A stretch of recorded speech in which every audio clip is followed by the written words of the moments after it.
Hello and welcome to the Dinosaw for week 5. Another 7 curious, interesting things I saw last week. So let's crack on. GameStop, biggest story of the week by far, at least if you're in trading and potentially Reddit. So this was a company called GameStop, or is a company called GameStop. They are a bricks and mortar games retailer in the US. Relatively tough time at the moment, so their stocks are pretty low. Obviously with COVID stopping people going into their stores. Now, if you are a hedge fund investor, it is your job to make money off companies like this, and you can do what's called a short. And I won't go into it, but essentially if you buy stocks in a company and you think the company's going to go down, you can make money out of that difference. If the company's value goes up, then you don't make money. In fact, you owe a lot of money, and that's quite bad for you. So this is exactly what Melvin Capital did. So they saw GameStop bumbling along and decided to put a huge amount of investment in there, hoping that the value would also go down, because they knew it kind of would.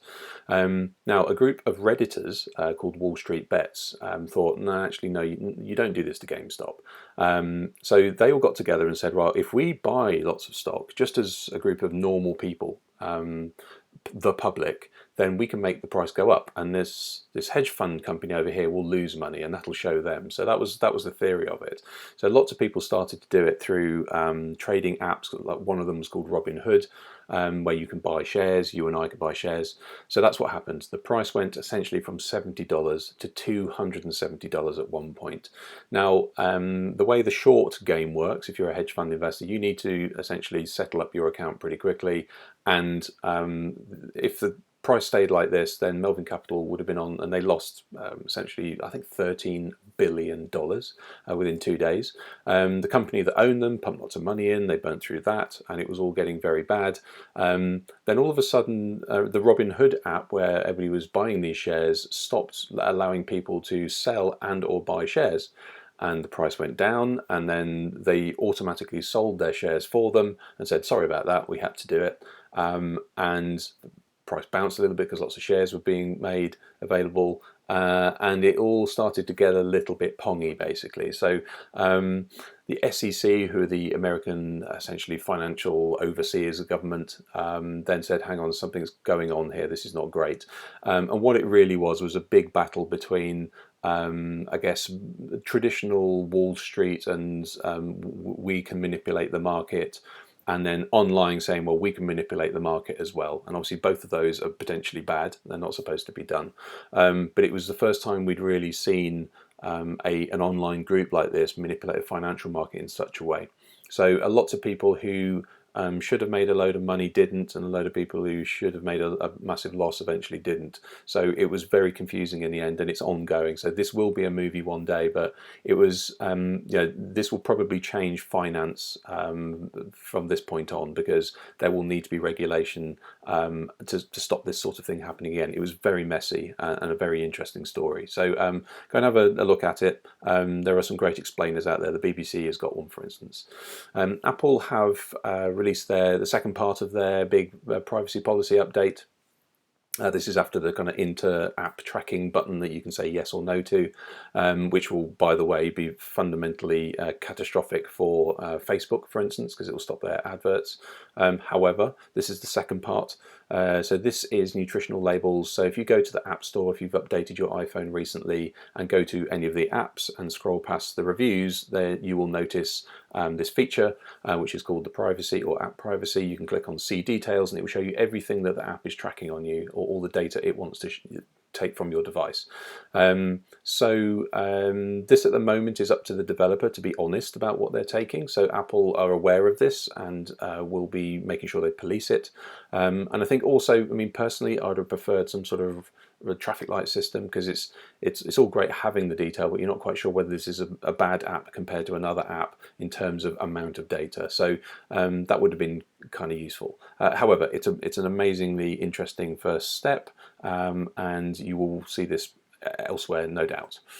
This is filed under you couldn't make this up. So this is a Northern China train network who still run part of their network on the Flash plugin, or with the Flash plugin.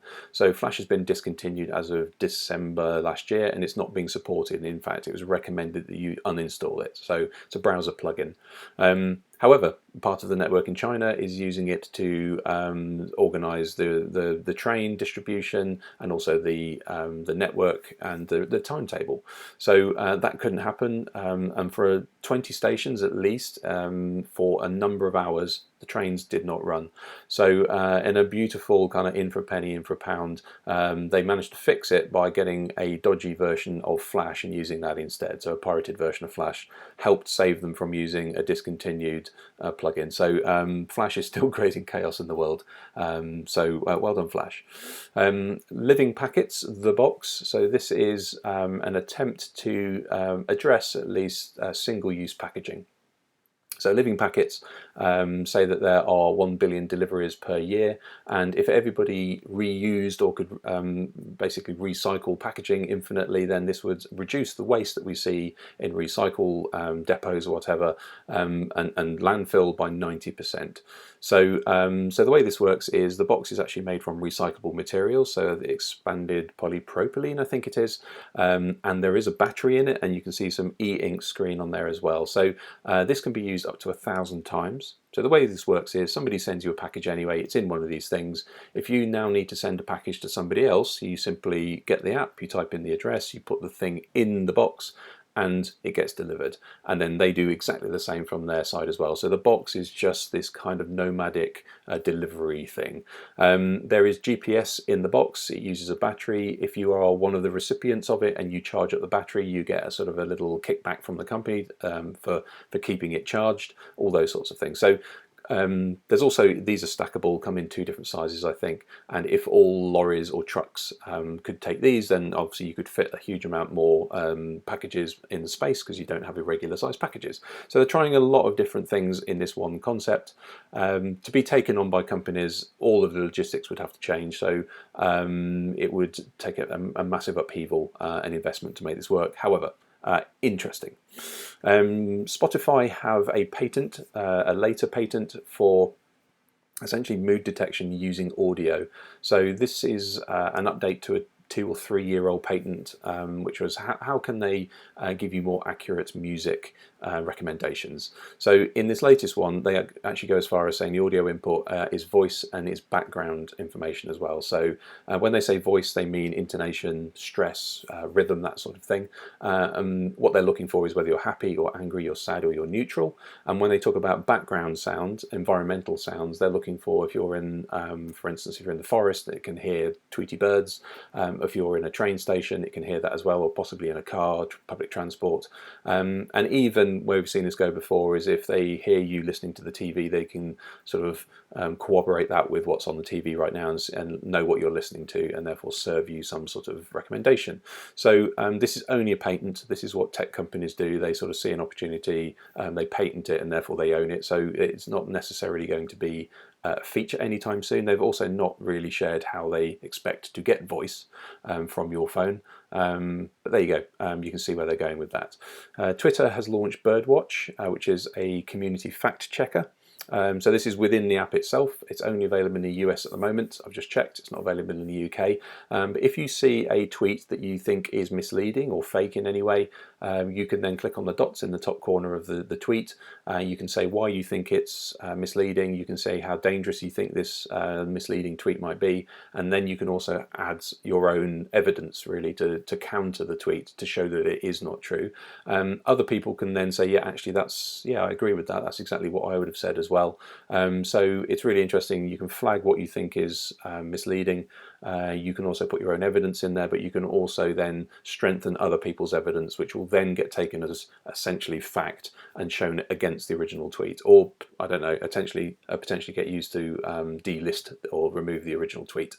Yeah, Birdwatch will be coming to the world soon, I guess. And finally, we have Pico 8, and I'm furious I didn't know about this before. But this is a games development, a really, really cute, beautiful games development environment. I was a games developer back in the day, I would say. I started on different platforms, but ended up in Flash. It was really easy to use. And this allowed creative people quote unquote, a way to make games, and they didn't have to be a full-on developer. So this is very similar. You can draw your own sprites. You can draw your own sounds. You can make your own music, all within this thing. And one of the most beautiful things is when you save your game, you play your game, and you just save a screenshot of your game. It saves a PNG image of your game, and in that PNG image is the game code itself. So literally you just share the PNG images of your game, and other people can play it using this console. And even if they don't have or know what to do with the console, you can just turn it into a HTML page, and it turns it into a game that you can play directly in a browser. It's beautiful. So if this is interesting you and you're thinking, oh, that sounds great, then definitely go over to or Google Pico 8. I think it's of lexaloffle.com. But this really cheered me up this week. So there you go. With that, we are done. Thank you very much, and I'll see you next week.